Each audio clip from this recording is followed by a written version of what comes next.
He was just a struggling single dad singing softly to his daughter on a park bench until a stranger nearby stopped walking and quietly began to cry. What connected them was invisible. What followed changed everything. Before we begin, if stories about hope, love, and second chances speak to your heart, don't forget to subscribe and turn on the bell so you won't miss the next story that might just stay with you forever. Now, let's begin. A struggling single dad sang to his daughter at the park. Unaware, a woman nearby started crying. The wind was sharp that afternoon, carrying the first hints of fall, the kind of wind that rustled the dry leaves, lifting them just enough to make children chase them and adults button their coats. But Cal had no coat to button. Just a threadbare hoodie and a daughter who hadn't eaten anything but a granola bar since morning. Lila clutched his hand tightly as they crossed the cracked sidewalk into Harrison Park. She was 6, with big, curious eyes and a pink plastic clip in her hair that was starting to lose its spring. Her sneakers were slightly too small. Cal had noticed the way her toes curled, but she hadn't complained once. She rarely did. He scanned the playground. It was modest. 2 rusty swings, a tilted slide, and a sandbox that hadn't seen fresh sand in years. Still, it was a safe space for an hour or two while he figured out what to do next. Cal led her to a bench in the quieter part of the park, shaded by a towering maple tree that seemed too grand for its surroundings. He lifted her onto the bench beside him, gave her a lopsided smile, and pulled his guitar case from beneath the bench. It was old duct-taped on one side, but it was all he had left of the life he'd imagined before jobs disappeared, before his ex left, before parenthood became a solitary act of survival. He opened the case and pulled out the guitar, fingers trembling not from nerves but from hunger and too many nights sleeping in the van. Lila looked up, brightening. "Are you going to play the sleepy song, Daddy?" He nodded. "Only if you promise not to fall asleep on the bench again." She giggled, that light bubbling sound that somehow kept him going. He strummed the first chord, rough, slightly out of tune. But the song wasn't about perfection. It was about memory. Cal began to sing. "Stars don't sleep, they just shine quieter at night. Close your eyes, love, I'll guard you till morning light." It was an old lullaby, not one from any record or radio. One he had heard long ago, back when he was just a boy in a group home somewhere in Ohio. He didn't remember who taught it to him, only that it soothed the sobs of a girl in the bunk next to his when the power went out and the world outside screamed with sirens. He used to hum it for her. Now he sang it for his daughter. Across the park, a woman paused mid-step.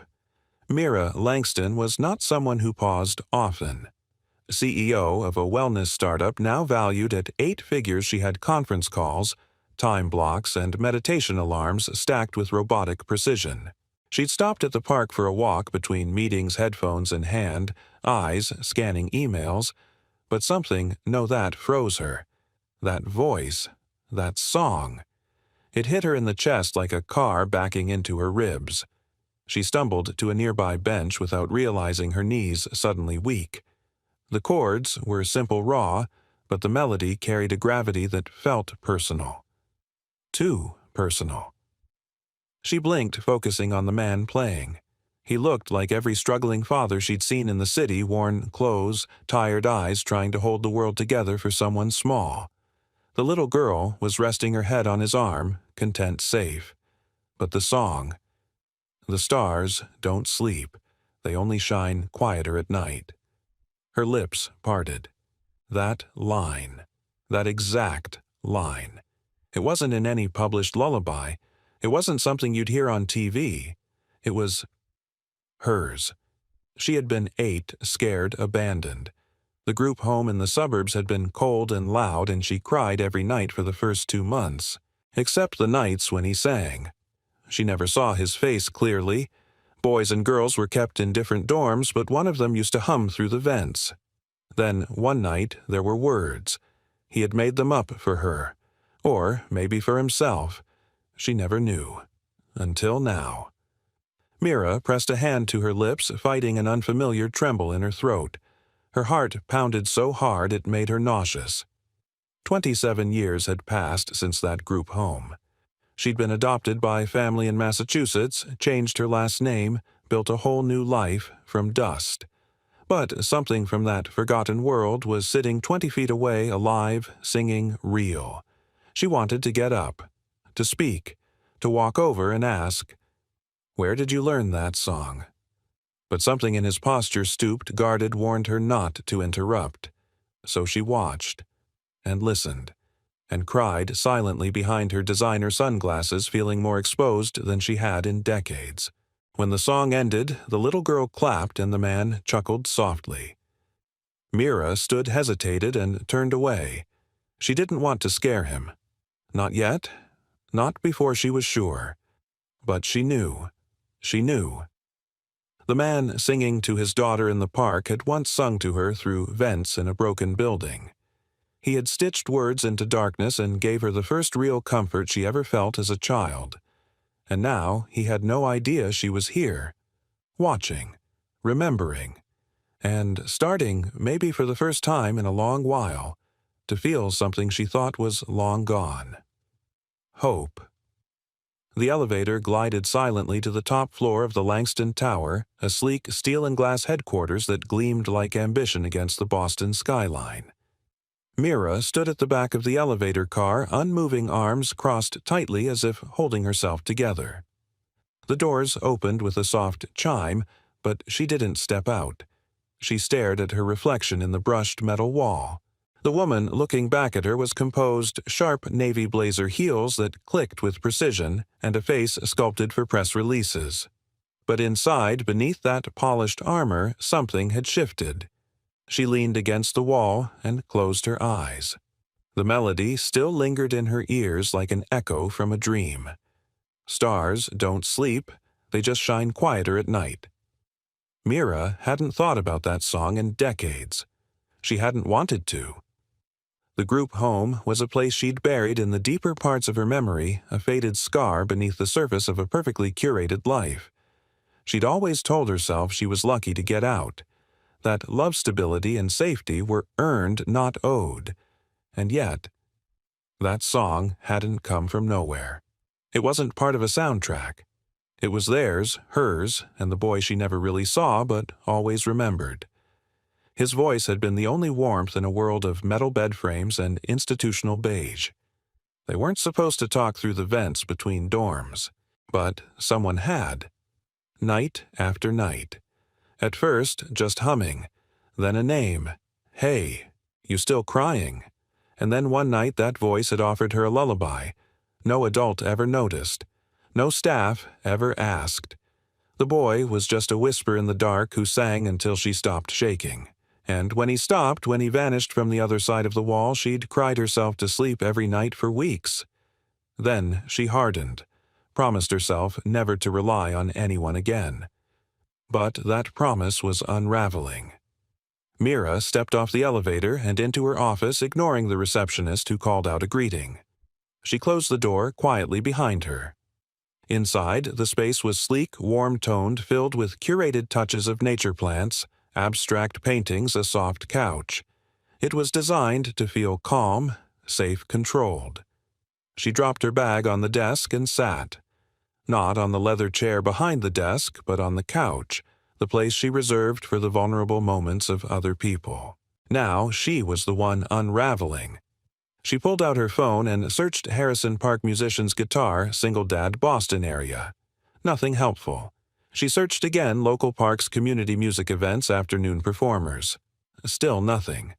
Her fingers hovered. What was she even trying to do? He didn't recognize her. He probably wouldn't. She barely remembered his face. Just the song. Just the feeling of someone out there caring enough to hum through walls. But there was something else bothering her. Something more pressing than nostalgia. He looked tired. Not the kind of tired that a night's sleep could fix. It was in his shoulders, in the way he kept his body angled toward the little girl like he was expecting the world to come for her. He had the reflexes of someone who'd fought too long with nothing left to give. And the girl, Lila he'd called her, was small, sweet, and heartbreakingly content with a song and a smile. Mira tapped her phone again. This time she searched city records, community support groups, child care aid programs, music therapy centers, anything that might give her a clue. Then paused. "What am I doing?" she asked herself. She, Mira Langston, CEO, keynote speaker, former foster kid, turned Forbes featured entrepreneur, was obsessively hunting a man she hadn't seen since childhood. Not because she needed closure, but because she owed him something. No, not owed. She remembered. There had been one night, cold raining, when the thunder was so loud she'd curled under the blanket sobbing, muffling her cries into her pillow. That night the voice hadn't sung. He'd just said, "Don't worry, I'm scared too. But we'll both make it out. You'll see." And she had. She'd made it out. Maybe it was time to make sure he did too. Mira rose from the couch slowly. She walked to a locked cabinet and pulled out a file, a project she'd shelved long ago. Community Roots Initiative. It had been a dream back when her startup was still scrappy and idealistic, offered job training and childcare for struggling single parents in partnership with arts programs. But it had never launched. Investors thought it was too soft, too unscalable. She flipped through the pages. The outline was still there. So was the funding quietly tucked in her discretionary philanthropy budget. She stared at the mission statement. Help people reclaim the pieces of themselves they were told didn't matter. Her phone buzzed.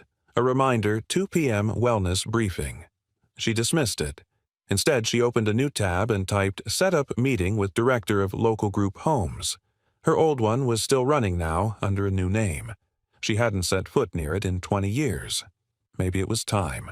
That night, Mira couldn't sleep. She lay awake staring at the ceiling of her penthouse condo. The windows overlooked the harbor, all lights and glass and everything she'd once dreamed of. But it felt cold. She pulled her blanket tighter, closed her eyes. And without meaning to, she whispered the first line of that lullaby. "Stars don't sleep." Her voice cracked. Somewhere out there, the boy who once calmed her storms was still singing, only now to a little girl who looked at him like he held the whole sky. And maybe, just maybe, it was her turn to give a little of that sky back. The next day was colder.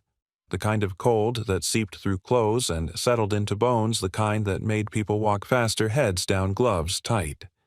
But Cal moved slower. He stood on the sidewalk outside the small shipping warehouse, shoulders hunched against the wind, one hand resting on the worn guitar case at his side. Inside the building, a manager was explaining apologetically but firmly that the temp job he'd been promised had already been filled. Budget cuts.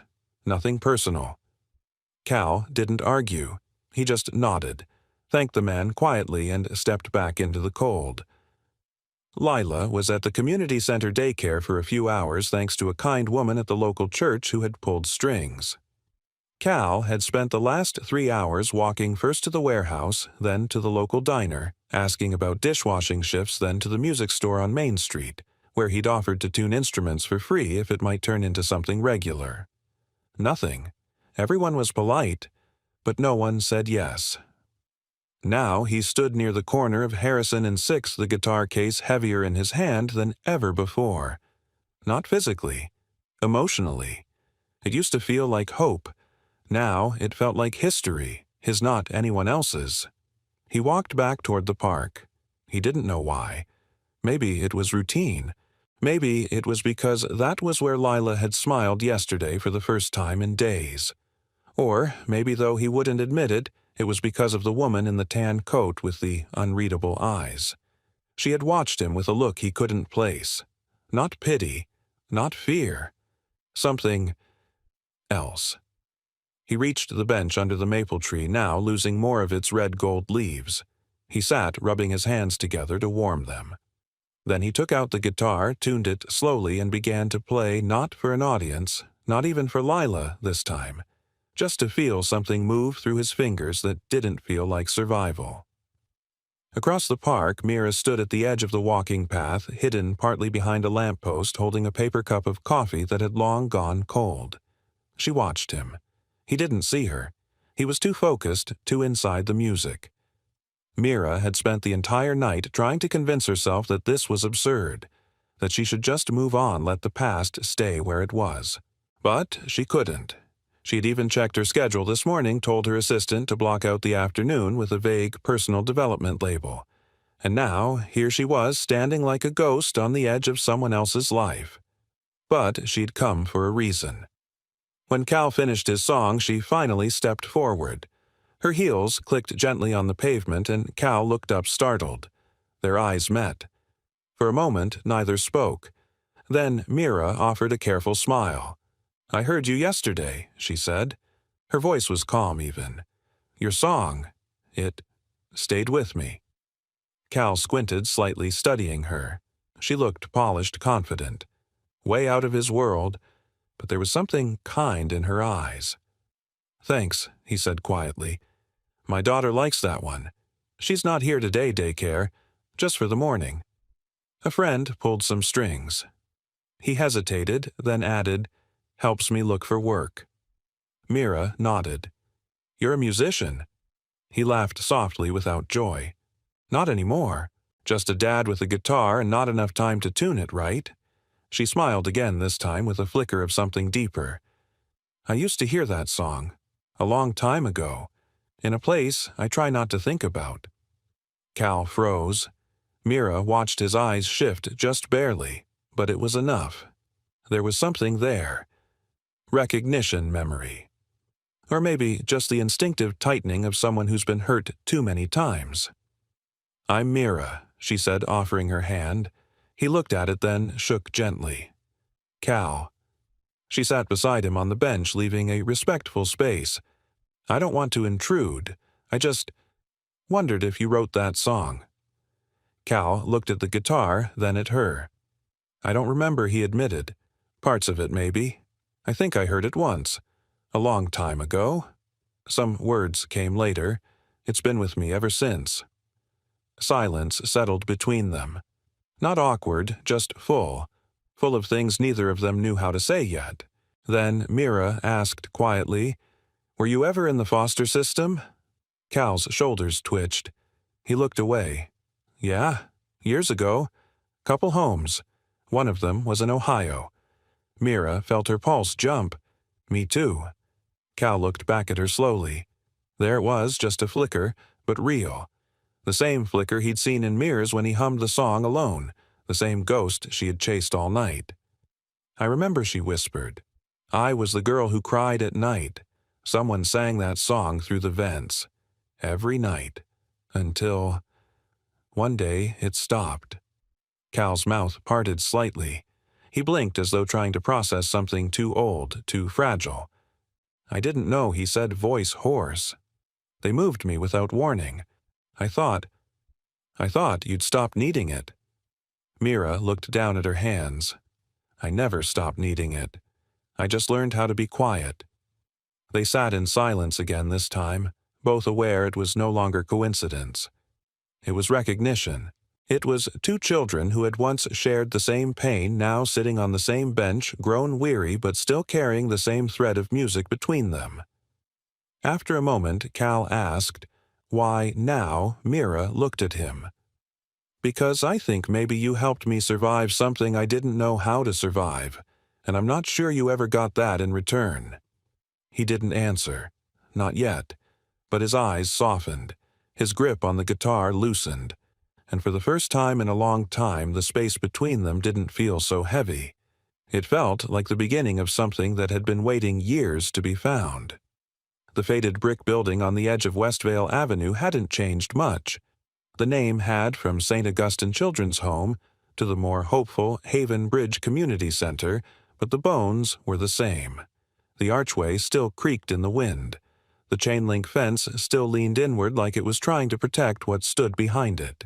And the old sycamore tree out front, scarred by decades of initials and storm damage, still stood vigil like a weary sentinel. Mira parked across the street and sat in her car, staring at the front steps. Her hands rested on the steering wheel, unmoving.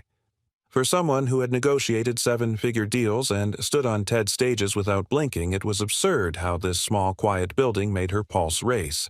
But this place had held her screams, her silence, her smallest self.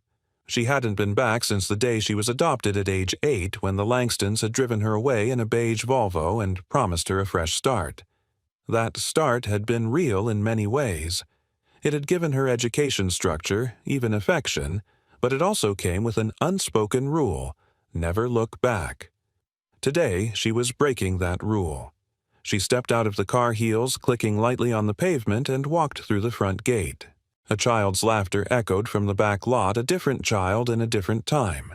She paused, took a breath, and walked inside.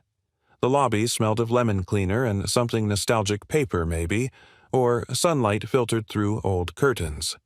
A woman with warm eyes and a sunflower pin on her sweater looked up from the front desk. "Hi there," she said with a smile. "Can I help you?" "I hope so," Mira replied, her voice calm but threaded with nerves. "I used to live here. A long time ago. Back when it was still St. Augustine." The woman's eyes widened slightly with recognition. "Oh, wow. That was before my time, but we still have some of the old records. I'm Karen, the director here." Mira extended her hand. "Mira Langston." Karen blinked. "Wait, the Mira Langston." Mira offered a modest smile. "Yes, but today I'm just someone looking for a piece of the past." Karen softened. "Of course, come with me." She led Mira down a narrow hallway that smelled of chalk and old stories. They entered a small records room with metal shelves and folders marked by year. Mira scanned the rows of manila files with a strange ache in her chest. "I'm looking for records around 1996, specifically children in the girls' wing who were later adopted out." Karen pulled a step stool and reached for a top shelf. "It's all been digitized, but I like to keep the physical stuff. It reminds us these were real lives, not just entries in a system." She handed Mira a faded binder labeled Girls 1996-1998. Mira sat at a desk and began turning pages slowly. There she was, entry Najir 412, Amira Daniels, age 6, taken into care after abandonment.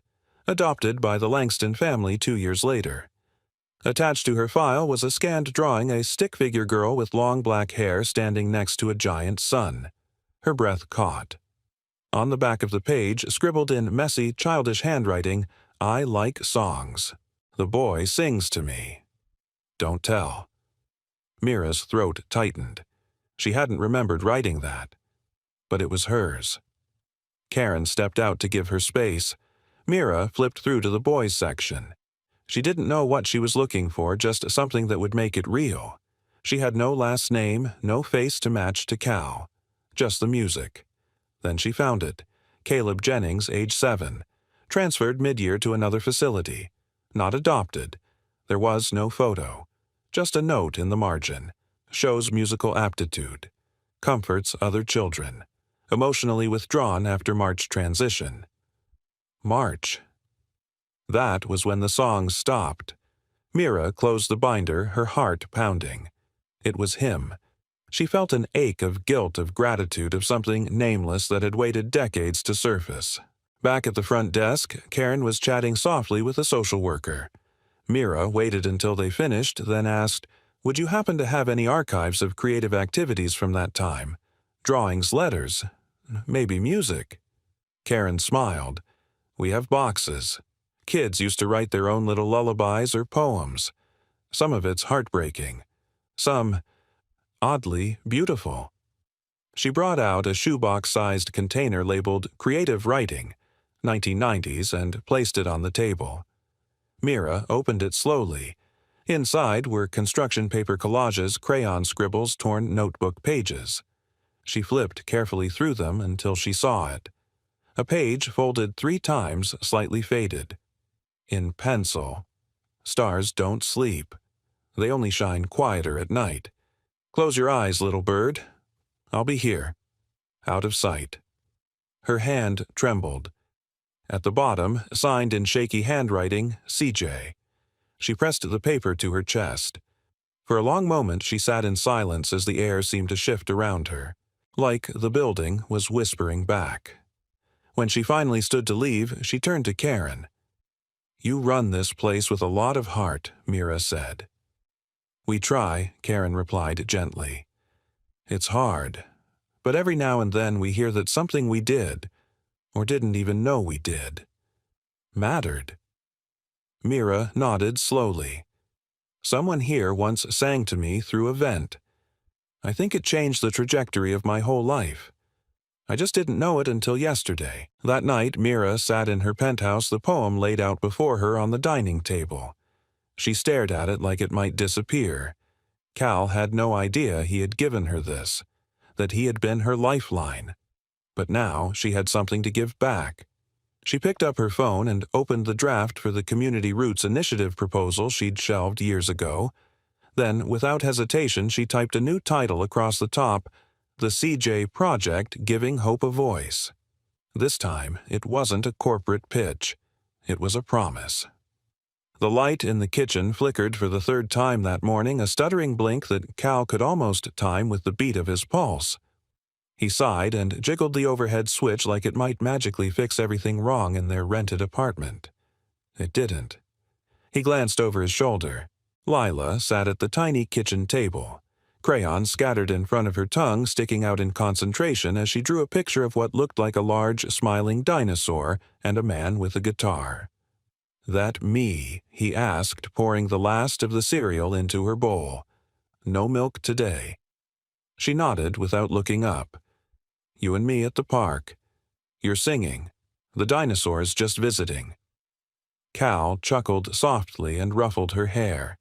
She didn't know how thin the walls were getting, how much rent was overdue, how few groceries were left. He'd sold a few tools and his amp online the night before just to cover daycare for the week. But Lila was still drawing dinosaurs. That counted for something. As he rinsed out the cereal box and dropped it into the recycling, a knock came at the door. Not the kind that startled a polite, almost hesitant rhythm.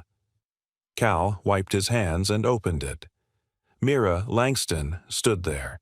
Today she wore jeans and a forest green jacket instead of her usual business armor. Her hair was tied back, a single notebook in hand. Still, she looked like someone who knew how to command a room, or a boardroom, or a nation. "Hey," she said simply. Cal blinked, caught somewhere between surprise and confusion. Hi. I hope this isn't a bad time," she added quickly. "I wasn't sure how else to reach you." He stepped aside and let her in, still unsure what this visit was. Mira scanned the small apartment quickly but not judgmentally.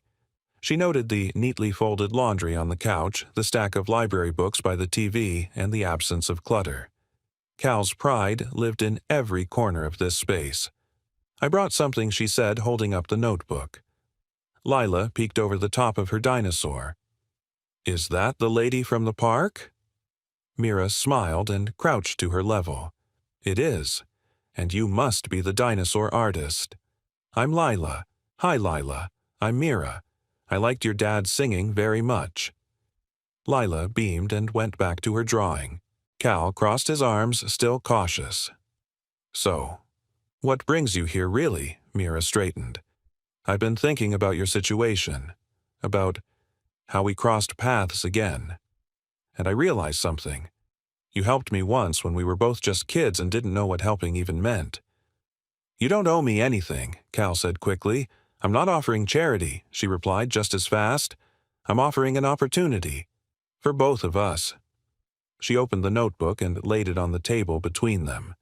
Inside were sketches of a program, a community arts initiative, job placement support for single parents, after-school care for their kids. There were bullet points, ideas, grant partners, potential venue spaces. "The CJ Project," Cal read aloud. His voice hesitated over the initials. "You inspired the name," she said softly. He looked up at her, guarded. "Why me? Because I know what it's like to grow up invisible. I know what it's like to think the world's done with you before you've even started. And I also know that one voice, one kind word, one song can be enough to shift something inside someone forever." Cal exhaled slowly and leaned back in the chair. "I'm starting this project whether you say yes or not. But I want you to be part of it. You could help design the music side, teach, perform, help kids who feel like they've been thrown away remember that they're not. He was quiet. Mira continued gentler now. You wouldn't just be staff. You'd help lead, shape the whole thing. Cal glanced at Lila, then back at Mira. You have no idea what it's like to need help and be too proud to ask, he muttered. I do, she said simply. That's exactly why I'm here. He shook his head, the walls coming up fast. You're rich. You have power. You show up in a nice coat and hand me a plan like it's going to fix everything. It won't fix everything, she agreed. But it might fix something. It might give you some ground to stand on. Silence stretched between them. Then Cal stood. I've had a lot of people say they wanted to help, he said. Most of them disappeared before the sentence ended. Mira looked at him, not flinching, not pushing. I'm still here. He studied her for a moment longer, and in that moment something shifted. Not enough to trust, but enough to listen. You'd need a space, he said, finally. In a neighborhood that people actually live in, not some glass-walled loft next to a Whole Foods. Mira smiled. I was hoping you'd say that. Later that evening, after Mira left, Cal sat at the same table staring at the notebook she'd let him keep. Lila crawled into his lap and looked at the page again. Are you going to sing to other kids too? She asked. I don't know yet, he answered honestly. Maybe they're scared of thunderstorms like me. He kissed the top of her head. Yeah, maybe. He didn't know if it would work, if it was real, if he had the right to believe in something this big again. But the wall inside him, the one built from years of being let down, had a crack in it now. And through it, just faintly light was beginning to come through. The rain came that night, not the kind that howled or slammed against windows, but the steady, whispering kind that dripped from rooftops and ran in quiet rivulets along sidewalks. Cal liked this kind of rain. It reminded him of things he couldn't name, things long buried under the grind of survival. Lila was asleep early, curled into her blanket like a kitten clutching her well-loved stuffed raccoon. Cal had turned off the lights, leaving only the soft yellow glow from the kitchen to spill across the small living room. On the table, Mira's notebook lay open again, pages filled with possibility. Real possibility. It terrified him. He sat on the edge of the couch guitar, resting across his knees. He hadn't played since Mira's visit. Something about it felt different now, like the music wasn't just his anymore. Instinctively, he reached down and ran his fingers along the inside of the guitar case. A loose piece of lining had always bugged him, and he'd meant to glue it down for months. Tonight, his nail caught on the edge of it again, but this time it peeled back slightly more than before. Curious, he pulled gently. Beneath the lining, tucked deep into the corner seam, was a folded piece of notebook paper. Yellowed. Fragile. He frowned. Carefully, he opened it. The handwriting was unmistakably a child's. Letters, uneven, some backward, written in thick pencil strokes. Stars don't sleep. They only shine quieter at night. Close your eyes, little bird. I'll be here, out of sight. Cal's breath caught in his chest. He remembered that paper. Not where he found it, not how it had ended up in his guitar case, but the words, those were his, or at least they had been once. He read it again, and again. At the bottom was something he didn't remember writing, a small drawing of a bird in a nest, and next to it 2 stick figures, one with a long braid, one holding what looked like a guitar. Then he saw the initials A.D. Amira Daniels. His hands shook. The name came back to him in pieces. Amira, the girl in the bunk 2 doors down, the one who never talked to anyone who cried at night when she thought no one could hear. He'd hummed through the vent once just to drown her out. Then again, the next night, because something in him hated the sound of her crying. And eventually, she'd hummed back. They had never spoken face to face, but for weeks, maybe months, they had been something like friends. Or, at least, survivors of the same system. He pressed the paper flat on the table, heart pounding. A.D. Amira Daniels, Mira Langston. It couldn't be, except It made perfect sense. The careful way she'd asked questions, the song, her presence at the park, the way she said, "I think maybe you helped me survive something I didn't know how to survive." He sat back slowly, staring at the note. His throat felt tight. It wasn't just that they'd met again. It was that she had remembered. And he hadn't. Not until now. The guilt hit him fast, hot and sharp. How could he forget her? Forget what they'd shared? And why had she remembered Carrie had come back? Cal wasn't good with being seen. Years of practice had taught him to live in the margins, to take up as little space as possible. But Mira had looked straight through his defenses, not with pity, but with history. And now he knew why. The next morning, the sun came up behind a veil of mist. Lila tugged at his hoodie as they walked the 2 blocks to daycare. "Daddy, what's wrong? You didn't sing this morning." "Sorry, Bug," he said, gently brushing her cheek. "Just thinking." "Is it the rain?" she asked, scanning the sky like it had betrayed her. "No," he said, and kissed her forehead. "It's a good kind of thinking." She nodded, satisfied, and skipped ahead toward the gate. Cal turned, heading toward the cafe Mira had suggested for their next meeting.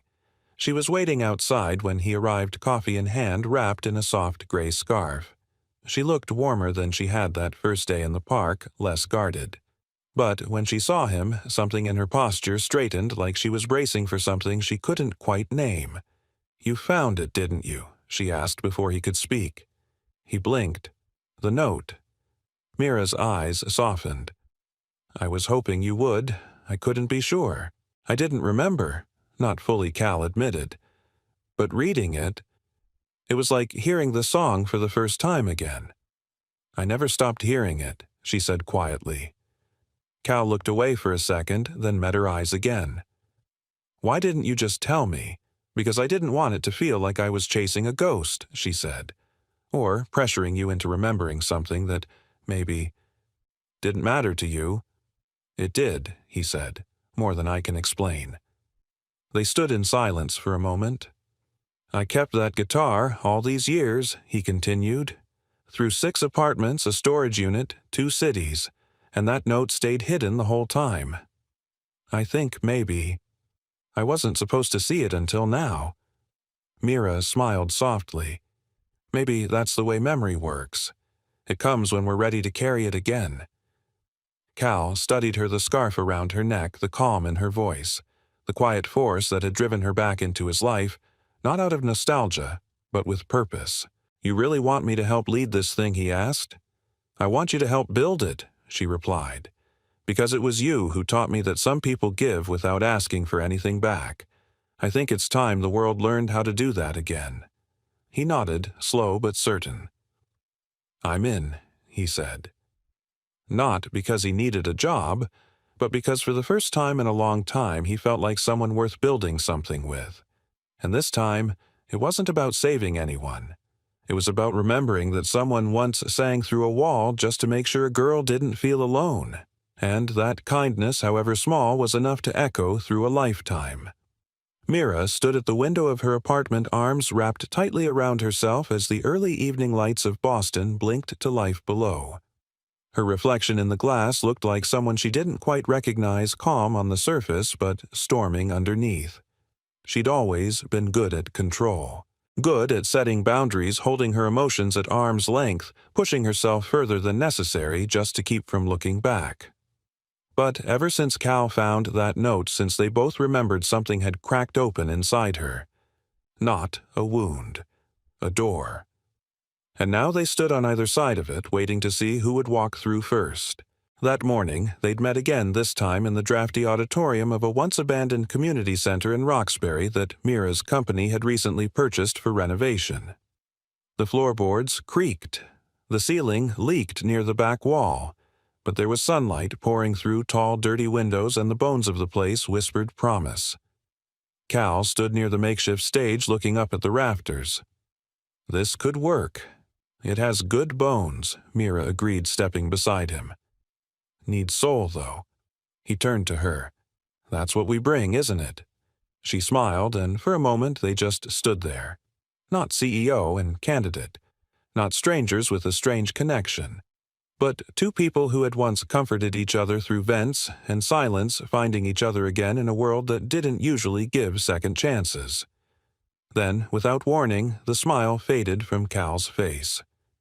He looked away. "I need to tell you something," he said. Mira waited, watching the muscles in his jaw twitch as if he were holding in words that had rusted with time. "I wasn't always like this," he said. "Tired, guarded. I used to think I was going somewhere. Music school, maybe. Touring. Writing songs that mattered." "You still write songs that matter?" she said softly. He shook his head. "I used to have a plan. But life doesn't always care about your plans. One bad fall, one medical bill, one moment of weakness, and suddenly everything you thought was solid turns to sand." He paused, then added, "Lila's mom. She left 2 months after Lila was born. Said she couldn't do it. Couldn't live in poverty. Couldn't handle a baby and a broke musician." Mira said nothing. She knew this was sacred ground, grief unspoken. "I never blamed her," Cal continued. "Well, not forever. We were both drowning. I just held on to the kid and decided I'd swim harder. But some days I was scared I'd drop her." His voice cracked then. "Not much. Just enough." "I know that fear," Mira whispered. He looked at her surprised. "I was adopted into a good home," she explained, "but for years I felt like I was just pretending to be the kind of daughter they deserved. I had night terrors until I was 12. I'd wake up screaming about people disappearing, and I'd hide under the bed because I thought if I stayed too visible, someone might send me back." Cal exhaled like he'd been holding his breath for 20 years. "It never leaves, does it?" he asked. "No," she replied. "But it doesn't have to define us either." Later, they walked through the old classrooms and side halls discussing logistics, renovation timelines, local artist involvement, potential donors. But beneath the practical talk was a current neither could ignore. By the time they reached the front doors again, the sky had darkened. The first rumble of thunder echoed faintly in the distance. Mira paused. Cal glanced over. "You okay?" She hesitated. "I haven't liked storms since I was a kid," she admitted. "Especially thunder. I used to count the seconds between flashes and cracks, hoping if I could predict the sound, it wouldn't scare me as much." Cal nodded slowly. "That's why I started humming." She turned to him. "The first night I heard you crying through the vents, he said I didn't know what to do. So I just started humming. Figured if I was scared, you probably were too. You never knew it helped," she said. "I never knew you remembered," he replied. They stood there as the sky opened. Rain poured across the cracked pavement outside, soft at first, then heavier. The kind of storm that invited silence. And in that silence, Mira said, "We were kids. Lost to scared. But what you did for me, it was more than kindness. It was an anchor." He swallowed hard. "I didn't think I mattered that much." "You did," she said. "You still do." She reached into her bag and pulled out the note, his note now encased in a clear plastic sleeve to protect it from time and weather. "I've kept everything in my life neat," she continued. "Organized. Predictable. But this, you were the one wild thread I never let go of, even when I didn't know I was still holding it." Cal looked at the paper, then at her. There were no grand gestures, no dramatic music. Just two people standing in a forgotten building in the middle of a thunderstorm, staring at a memory that changed both of them. Then he reached for her hand. Not tightly. Just enough. Enough to say, "I remember too. I'm still here. Let's not run from it anymore." Outside, thunder rolled again. But inside, the storm finally began to pass. The room echoed with the sound of an out-of-tune piano and the hum of scaffolding being hoisted near the ceiling beams. Dust danced through the filtered afternoon light pouring in from the tall, now uncovered windows of the community center's main hall. The transformation was slow but steady. Cracked tiles replaced with fresh flooring, faded paint covered with warm earth tones, and the musty silence replaced with the cautious rhythm of people returning to build something new. Cal stood near the old stage sleeves, rolled up his guitar strapped loosely around his shoulder. He'd just finished tuning the instrument after helping a crew unload donated chairs, and now he waited. Nervous, unsure. Mira stepped in from the side entrance, clipboard in hand, her tailored coat traded for a navy blue cardigan, hair swept back into a simple braid. She looked lighter. Not casual exactly, but present. More herself than he'd ever seen her. "You ready?" she asked. He looked at her like a man balancing on a wire. Not even close. "Good," she said. "That means you'll feel everything." He let out a nervous laugh. "I haven't performed for anyone in years. I used to play Delilah in the back of our van. That's a far cry from a room full of strangers."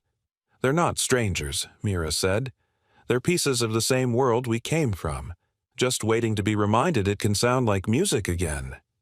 Cal inhaled deeply and nodded. Today was their first soft launch, a test event. A mix of donors, volunteers, local families, and community leaders had been invited for a casual preview of the program's vision. Music art exhibits kid-friendly performances. No press, no speeches, just a shared moment. And at the center of it, the man who had once sung through a wall, now singing on a stage. Later that evening, the small crowd filled the room with gentle conversation and folding chairs. String lights glowed above like quiet stars. On one side of the hall, kids showcased hand-painted posters about dreams. On another, parents stood by tables of finger food and cider, many of them first-time visitors unsure what to expect. When Cal stepped onto the low platform, the room slowly hushed. He adjusted the mic. Cleared his throat. "I'm not used to this," he admitted, smiling nervously. "Most of my shows are in living rooms with stuffed animals and one very enthusiastic 6-year-old. Laughter rippled through the room. He looked down at his guitar. "But someone once told me that what matters isn't how many people hear you, it's whether someone needs to hear you. So, if this finds anyone tonight, then it's worth it." He began to play. The first few chords were gentle, familiar. Then came the melody, soft, warm, haunting in the way truth often is. And when he sang the first line, a hush fell so complete, it felt as though the walls themselves were listening. "Stars don't sleep. They just shine quieter at night. Close your eyes, little bird. I'll be here, out of sight." Mira stood at the edge of the room near the back, arms folded across her chest, but not to shield herself. Only to hold the moment still. Her eyes shimmered, but she didn't blink. She didn't want to miss a second. Around her, people leaned in. A few mothers held their children tighter. One elderly woman in the corner closed her eyes and smiled. Someone exhaled softly through tears. When the final chord faded, the silence didn't immediately lift. It hovered like the last breath of a dream you didn't want to wake from. Then came applause. Not thunderous, but heartfelt. Whole. Cal stepped back from the mic, a little stunned, as if unsure whether the moment had actually happened. But then Lila ran up to the stage, arms raised like a cheerleader, and he caught her grinning as she shouted, "That's my daddy." The room laughed, clapped louder, and just like that, the spell transformed into joy. An hour later, after guests had filtered out and the last paper cups were tossed, Mira walked slowly back toward the stage where Cal was rapping chords. "You did it," she said softly. He turned. "We did." "No," she replied, stepping closer. "You did. You stood up and gave people something they didn't know they needed." He gave a humble shrug. It was just a song. She met his gaze, unwavering. "You keep saying that, but it's never been just a song, Cal." He looked at her for a long moment, then said quietly, "I used to think music was the only part of me that had value. When I lost the rest job's money direction, I held on to the guitar like it was the last thread tying me to anything good." "And now?" she asked. "Now," he said, his voice steadier, "I think the value wasn't in the music. It was in what it reached. The kid behind the wall, the daughter in the dark, the woman in the park." She felt her throat tighten. "And what about the man who never stopped singing?" she asked. He paused. I think he's starting to believe he said that he was worth hearing after all. They stood close now, not touching, but surrounded by the quiet hum of something unspoken rising. Then, softly, Mira said, "I want to add a new section to the program. A recording studio. Just one room. Simple but warm. A place for voices that were never heard when they should have been." Cal blinked, then smiled. "You really never do anything halfway, do you?" "I had to fight to be heard," she replied. "Now I want to build places where no one has to." He nodded. "I'd help lead that." "I know." They stood together for a while, looking around the half-finished room that had just become something more than walls and wires. It had become a sanctuary. For songs, for silence, for second chances, and for the quiet realization that sometimes the most powerful thing you can offer the world is your voice when you thought you had none left. The sun was barely up when the email arrived. Cal stared at it for a long moment, blinking twice just to make sure he was reading it right. The subject line was simple but jarring. Request for feature. The voice from the shelter. Boston Community Spotlight. It had come from a local lifestyle journalist, someone Mira had mentioned in passing weeks ago, but Cal never thought much of it. According to the email, they wanted to run a full feature, a father who used music to help his daughter who turned childhood trauma into a platform for healing others. There was even talk of a segment on the regional morning news. Cal's hands hovered over the keyboard. Then he closed the laptop. He didn't feel ready. Later that morning, he stood in the renovated music room at the community center, his fingers brushing over the soundboard. Mira's vision for the CJ project was unfolding rapidly. Small classes had already started, and weekend workshops were drawing more families than they'd anticipated. The community was responding. Donors were calling. Parents were asking how to get their kids involved. For the first time in years, Cal wasn't just surviving, he was creating something that lasted beyond a paycheck. But fame, publicity. That wasn't what he signed up for. He turned when he heard Mira's footsteps behind him. She held a copy of the email in her hand, printed as if she knew he wouldn't bring it up himself. "You saw it?" she asked gently. "I saw it. And I don't want this to turn into a circus." Mira nodded, not surprised. "It doesn't have to. But people are noticing.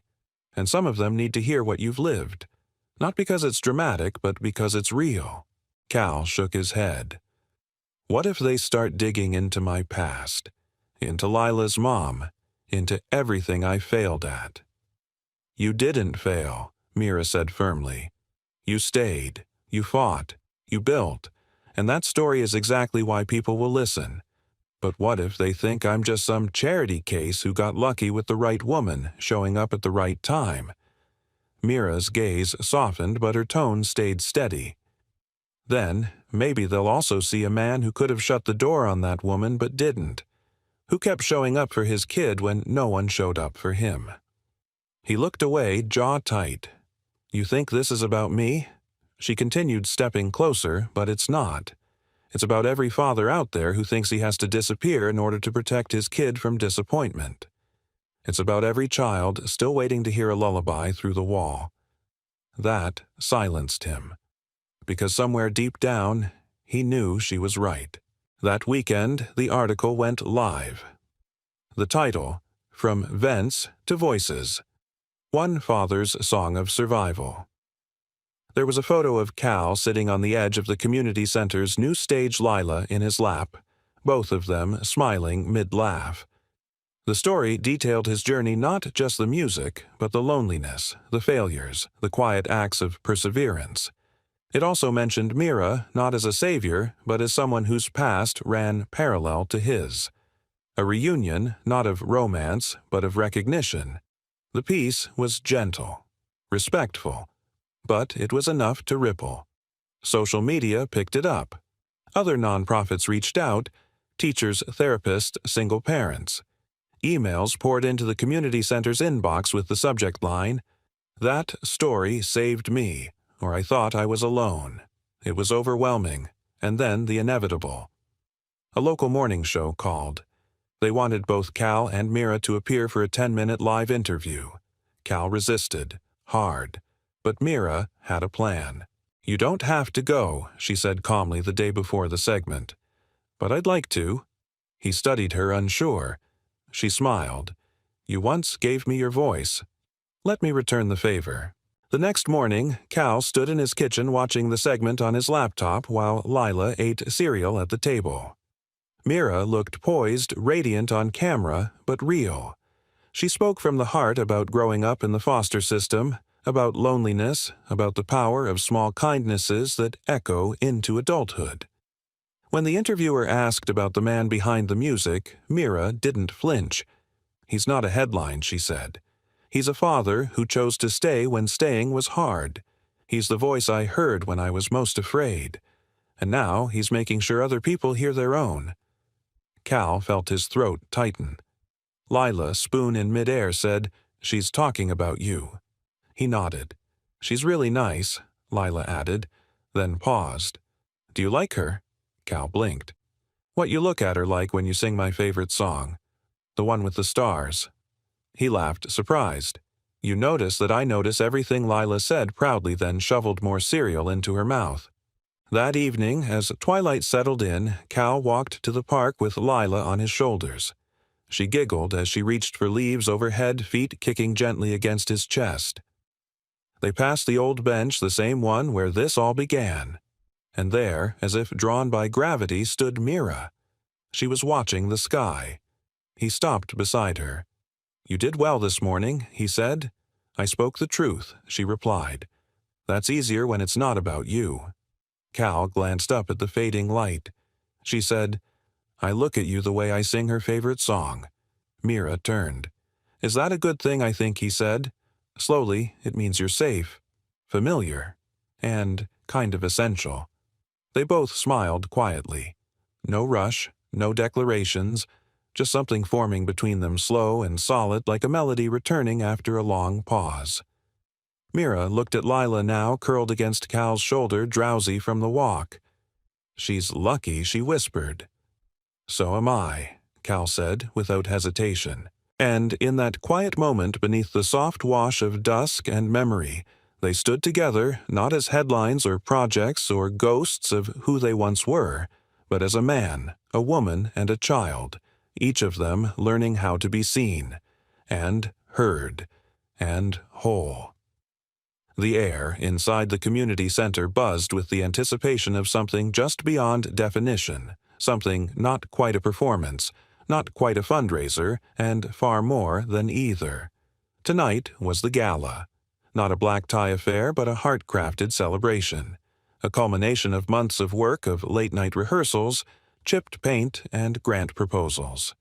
There were fairy lights strung across the ceiling beams, a makeshift stage surrounded by mismatched folding chairs and tables covered in hand-painted tablecloths from the art therapy program. For Cal, it was surreal. He stood behind the curtain on stage left, adjusting the strap of his guitar for the 10th time, his pulse tapping against his ribs like a frantic metronome. Mira had named the event The First Note, as if to remind them all that this wasn't an ending, it was a beginning. He peeked through the curtain. The room was packed. Families from the shelter program, donors in worn suits and borrowed dresses, local musicians, and teens who used to skip school now volunteering to serve punch. And in the third row, with her hair in a lopsided braid and her best sparkly dress, sat Lila, kicking her legs and watching the stage like it was the doorway to magic. Next to her sat Mira. She looked elegant but unpretentious, her dress simple, her expression focused, serene, and strong. She met Cal's eyes, and in that brief glance he found stillness. He stepped back, closed his eyes, and took a deep breath. It wasn't just a song tonight. It was a full circle. Backstage, one of the center's teen volunteers ran up holding a flash drive and looking panicked. "Mr. Cal. The AV guy says your intro video's missing from the folder." Cal frowned. "It should be on there. I double-checked. We've only got Mira's speech and the slideshow." Cal sighed, ready to head toward the tech table, but Mira appeared instead, walking calmly toward the chaos like she was made for it. "I took it out," she said gently. Cal blinked. What? She placed a hand on his arm. You don't need a video to tell your story, Cal. You are the story. Tonight you show them the voice that never gave up. He hesitated, unsure. But then she said, this song doesn't need anything else. Just your heart, and maybe a little bit of courage. He smiled. A little bit, huh? Okay, she admitted, maybe a lot. When Cal walked onto the stage, the applause surprised him. It was full-bodied, not polite, earned. He stood at the mic, cleared his throat, and let the quiet settle. The lights warmed his face. He didn't have notes, didn't need them. I want to thank you all for being here tonight, he said, voice steady despite the tremble in his chest, for believing that stories don't end where pain begins. A few people nodded. Some murmured agreement. One woman dabbed her eyes already. I didn't grow up thinking I'd be here on a stage playing music surrounded by people who care. I thought I'd always be on the outside trying not to take up too much space. He glanced at Mira. But someone once told me that kindness doesn't disappear, it just waits for the right moment to be seen again. And sometimes a song is the only way we know how to say, I'm still here. So tonight, I want to sing the first song I ever truly wrote. It wasn't perfect, but it was mine. And I sang it through a wall to a little girl who needed it. He looked at Mira, and though no one else could see the full story in that moment, it was enough for her to reach up, press a hand to her chest, and smile like she'd never smiled before. He turned to the mic and began. Stars don't sleep. They just shine quieter at night. Close your eyes, little bird, I'll be here. Out of sight. His voice wasn't flawless, but it was true. The room stilled utterly still as the words floated out like something sacred. Mira's fingers curled over Lila's, who leaned against her shoulder without looking away. No phones, no flashes, just the sound of one voice, and the silence of 100 people remembering what it felt like to be safe. As the final note faded, no one moved. Then came the sound. Not just applause, but the slow rise of people standing, one by one, like they knew the weight of what they had witnessed. Cal stood still, overwhelmed, until Lila broke from the row and ran up the steps, arms flung wide. He scooped her up, held her tightly, and for once didn't try to hide the tears. She whispered in his ear, "You were amazing, Daddy." He whispered back, "So were you, baby." Mira approached the stage, eyes glistening. She didn't speak. She didn't need to. She simply reached out, took his free hand, and held it like an anchor in the middle of a sea of light.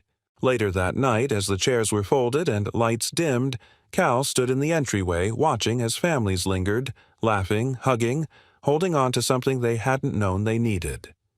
Mira joined him, her coat draped over her arm. "You realize you just started something," she said. "I think we both did," he replied. She nodded. "There's still so much to do." "I know. But tonight was what the song was meant for." Cal turned to her. "I think it was meant for this, all of it. You, me, Lila, every kid who'll walk through that door and wonder if they matter." She looked at him, eyes soft. "And when they do, we'll be here," he said, singing, until they believe it. And outside, beneath a quiet sky of city stars, soft, persistent, and alive, Boston exhaled. And somewhere in that exhale, a boy and a girl who once survived a shelter found what they had unknowingly built together. A place where no voice went unheard. A home made of song. The snow fell softly that morning. Flakes slow and weightless, like the world had exhaled overnight and decided to let everything rest just for a while. Inside the community center, the warmth wasn't just from the radiators or the fresh-brewed coffee in the corner, it came from the voices. Children laughing down the hall during a songwriting workshop. A mother humming along to a tune in the art room. An older man with trembling hands helping a boy tune a second-hand guitar. There was music everywhere, not loud or flashy, but woven into the walls, into the breath of the place. And at the heart of it stood Cal. He was kneeling beside Lila near the large mural the kids had painted along the far wall.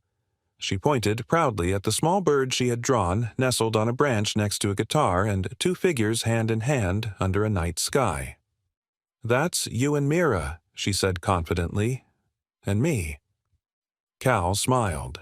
"You think so, I know." So Lila replied, hands on her hips like a miniature general. "And the bird is the song, because songs fly even when people can't." He pulled her into his arms and whispered into her hair, "You're the best song I've ever written." Behind him, Mira approached with a clipboard. Her pace unhurried, her expression soft. She wore her favorite gray wool coat, the sleeves pushed up to reveal the ink stains on her wrist remnants from scribbling notes with the kids earlier that morning. "We're over capacity again," she said, but it wasn't a complaint. Cal chuckled. "Good thing we're getting that grant next month." She smiled, still pretending you're not one of the reasons we're getting it. Just trying to stay humble. "Well, you failed," she teased. They stood there watching the room around them bloom with life. What had once been cracked tiles and forgotten walls was now a place where music and memory danced together. Mira reached into her coat and pulled out a small package wrapped in brown paper. "I have something for you." Cal raised an eyebrow. "Is it another funding proposal?" "Open it." He carefully unwrapped it. Inside was a vinyl record, handmade. The label was simple, printed in block letters, the CJ Sessions, Volume 1. Voices that made it. Below that, dedicated to the ones who sang in silence. Cal stared at it, blinking fast. "This is the first official project from the recording studio," Mira said. "All the kids who've written original songs this year. We pressed a limited batch. Yours is the first copy." His voice caught. "You're amazing. You're the reason it exists," she said. "You helped us hear what mattered." He stepped forward, closed the space between them. "I didn't know how much I needed to be heard until someone like you actually listened." She looked up, meeting his eyes. "And I didn't know how much I needed to believe in people again until you sang that song." Silence settled between them, warm and weightless like the snow outside. Cal reached for her hand. She took it without hesitation. They walked together to the front windows, watching the snow fall outside over Boston's rooftops. Lila sat nearby, coloring again, humming the lullaby under her breath. Stars don't sleep. They just shine quieter at night. It had been months since that afternoon in the park, since the note in the guitar case, since the realization that they had known each other long before they had met. Now, nothing between them felt like coincidence. Only timing, hard-earned, worth waiting for. Mira leaned her head on Cal's shoulder. "Do you ever think about how unlikely this was every day?" he said. "But then I remember that the things most worth finding usually start out quiet, like a voice through a wall, or a girl at a park who didn't walk away." She smiled against him. Outside, a family approached the front doors, mother, father, two kids in hand-me-down coats. They hesitated on the steps, unsure. Mira turned to Cal. "Want to do the honors?" He stepped forward and opened the door wide. "Welcome," he said, voice warm. "Come in from the cold." And they did. 1 month later. A photograph went up in the main hallway, a simple frame. Inside it, a young girl's drawing a bird on a branch, two people holding hands under a night sky, and a single lyric scrawled in bright purple crayon beneath "Even quiet songs can save someone." The plaque beside it read, "The Voice from the Shelter Founded 2025. A place where no child is forgotten, where every voice has a home." And so the song lived on. Not just in chords and verses, but in kindness offered, doors opened, and lives rewritten. Because sometimes the most extraordinary miracles aren't loud or obvious. They begin in silence and rise when someone finally listens.